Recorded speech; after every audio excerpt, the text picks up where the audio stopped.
Alam nating lahat na maraming taong nagugutom at hirap silang bumili ng pagkain nila. Kaya lahat ng madaanan namin na pwede naming hintuan ay binibigyan namin sila ng food pack. Sa bawat pamimigay namin ay nalaman namin ang kanya-kanyang mga kwento nila kung bakit sila sa kalsada nakatira. Ang iba ay nahirapan silang mag-apply ng trabaho kasi hindi sila nakapagtapos ng pag-aaral. At meron ding taga Leyte na pinangakuan ng trabaho kaya pumunta sila dito pero na-scam sila kasi hindi pala totoo yung trabaho na inaalok sa kanila. Kaya nandito sila, kasama niya yung asawa niya, sobrang nakakaawa talaga. Kaya kung merong mga nag-aalok dyan ng trabaho tapos hindi tinuloy, ihinto nyo na po yan. Mas maganda, tulungan po natin yung isa't isa. Kasama ko si Nicole sa vlog na to kaya pupunta kami ng 7-Eleven para mamili ng food pack. Let's go!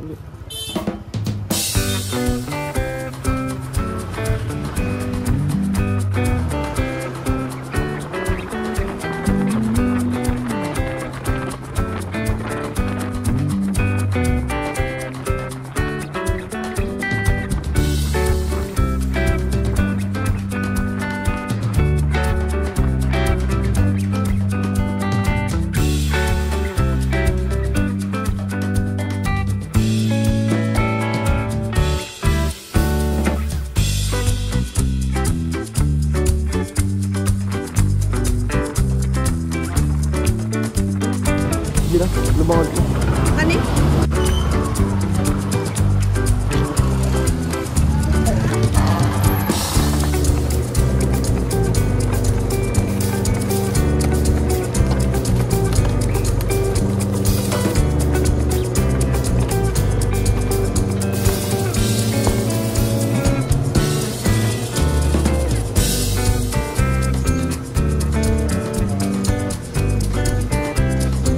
Uy, ano ba?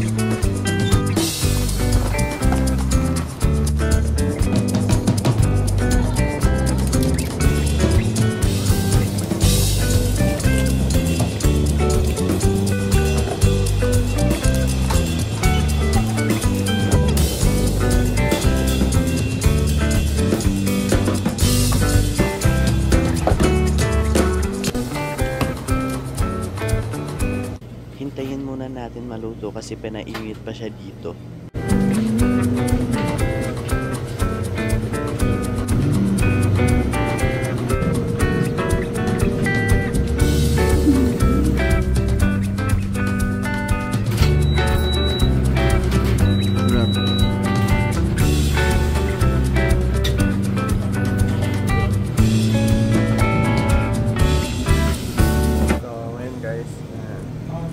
Kita nyo naman dito kami parang napagod galing kasi sa in-injectionan ang anti-rabies.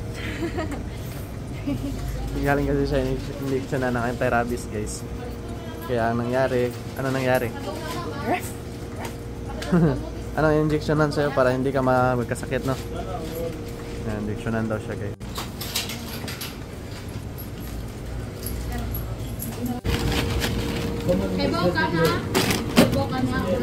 At dahil tapos na tayong mamili ng food pack, ang susunod na gagawin natin ay maghahanap na tayo ng mabibigyan nito. So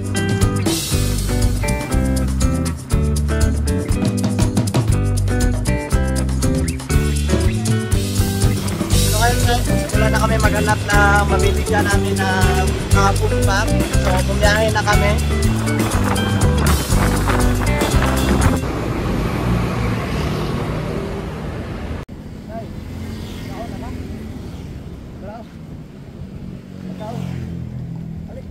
At sa part na to ay tinanong ko siya kung kumain na ba siya kasi meron akong ibibigay sa kanyang pagkain. Pinakita ko sa kanya yung pagkain, binigay ko din yung kutsara, tsaka meron na ding tubig. Kaso hindi niya tinanggap. Sabi niya ayaw daw niya. So dahil ayaw niya, umalis na tayo, hanap tayo ng ibang mabibigyan natin.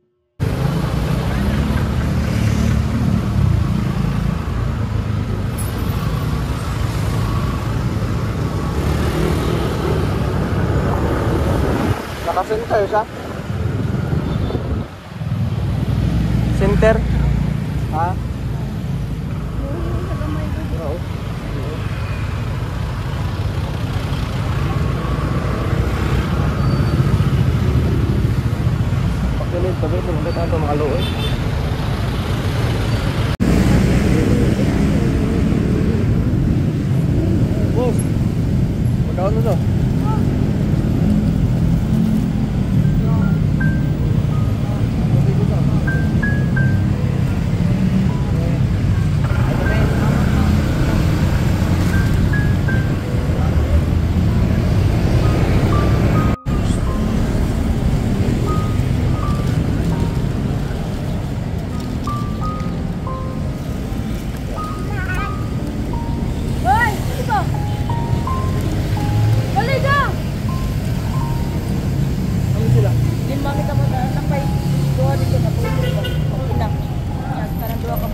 Dali ba? Dali, di mo doon, di mo tagaan. Dali, dayan. Thank you.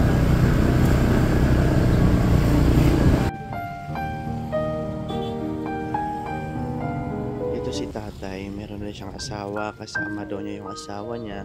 Na-scam daw sila, merong nagpaasa sa kanila ng trabaho. Kaso pagdating nila dito sa Cebu ay hindi sila sinipot. Na-scam sila nang nag-aalok sa kanila ng trabaho. Si tatay pala ay taga Leyte. Napadpad lang siya dito dahil merong nag-alok sa kanila ng trabaho. Kaya sa mga nag-alok ng trabaho, kung hindi naman yan totoo, mas maganda itigil na natin yan kasi kawawa kagaya nila tatay. Ay, wala pa. Ay, na? Ay, na.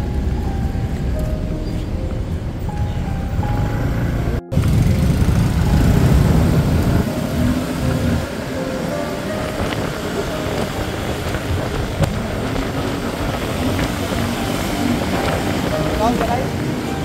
Pagkaon? Pagkaon. Tubig. O, paan? Sarap.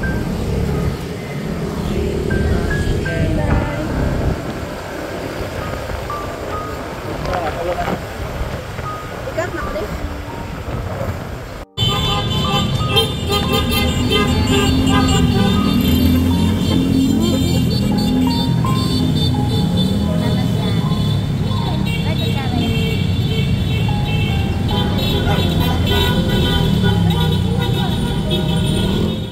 Sa part na to marami sila kaso nga lang 3 na lang yung natira ng food pack natin kaya hindi natin nabigyan silang lahat.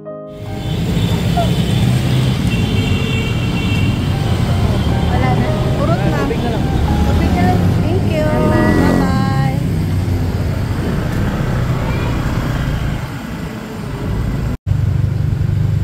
So ngayon guys, naubos na namin yung yung 10 na food pack.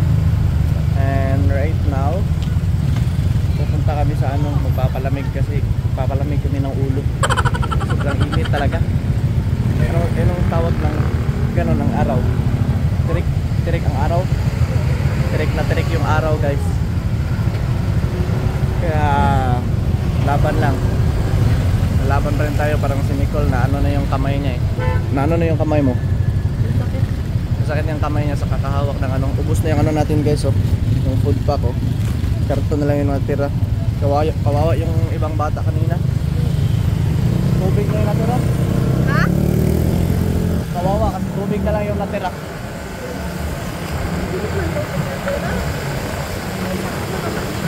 Tama lang pala.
So ayun guys, tapos na kami mamigay ng mga food pack and water. Gusto ko lang pala magpasalamat kay Tita Marilyn, Tito Joe kasi Sila po yung ginawang instrumento ng Panginoon para makatulong po kami, para makapagbigay kami ng pagkain, makapagbigay kami ng food pack doon sa mga taong nangangailangan, sa mga taong gutom na gutom talaga at nahirap pang lumaban sa buhay. Thank you so much po. Syempre, walang iba. Thank you din kay God. Thank you din sa Panginoon kasi hanggang ngayon, until now, nakapagbigay pa rin tayo ng mga tulong sa awa ng Diyos. Thank you so much po. Again, Tita Marilyn and Tito Joe. And syempre, gusto ko lang din i-shoutout sila, Lolo Tony and si Sir Carlos. Shoutout po sa inyo, Lolo Tony and Sir Carlos. And kina Kuya Michael De Los Santos din, shoutout din sa inyo. And Sir Roland Ganiban. And sa lahat ng viewers ng Chan TV, thank you so much po. Pasensyahan nyo na kung hindi na kami madalas makapag-upload ng mga biyaya vlog, mga feeding program, ng mga hindi na madalas kasi iba kasi yung noon tsaka ngayon. Ngayon kasi kami nilang dalawa ni Nicole always na magkasama sa vlog kasi yung iba meron na silang mga kanya-kanyang pinagagawa sa buhay, busy na din sila. Kaya sana maintindihan nyo, tuloy nyo pa rin yung pag-support nyo sa amin, but don't worry, darating din yung panahon na magkaroon tayo ng mga kasama dito sa vlog at bumalik din yung mga ibang kasama natin. Kasi as of now, medyo malabo pa talaga mangyari yun kasi yun nga, busy yung mga kasama natin. Ulitin ko, thank you kay Tita Marilyn and Tito Joe. Yun lang po, sa mga hindi pa nakapag-subscribe at nanonood sa vlog na to, don't forget to click subscribe and hit nyo din yung notification bell para always yung updated sa lahat ng videos na upload natin. And syempre, click nyo din yung like, comment, and share. So yun lang guys, thank you for watching. See you sa next episode. God bless. Bye-bye.